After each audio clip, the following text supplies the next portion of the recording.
हे बघा मित्रांनो, मी आज परत चकल्या बनवायला घेतल्या। त्या दिवशी ज्या बनवल्या ना त्या भाजणीच्या पिठाच्या चकल्या होत्या आणि आज ज्या बनवते ना ह्या तांदळाच्या चकल्या।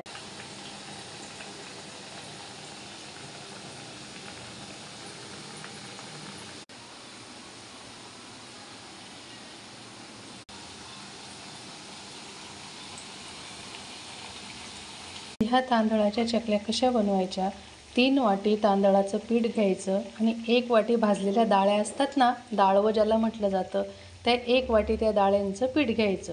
ते दोघं पीठ एकत्र करायचे। नंतर त्यात चवीनुसार मीठ टाकायचे, लाल तिखट टाकायचे, भाजलेल्या जिऱ्याची पूड टाकायची, ओवा टाकायचे, पांढरे तीळ टाकायचे आणि लाल तिखट आणि हळद हे सगळं मिक्स करून आणि त्याच्यात कडकडीत तेलाचं मोहन टाक आणि कोमट पाण्यातच भिजवायचं बरं ते पीठ।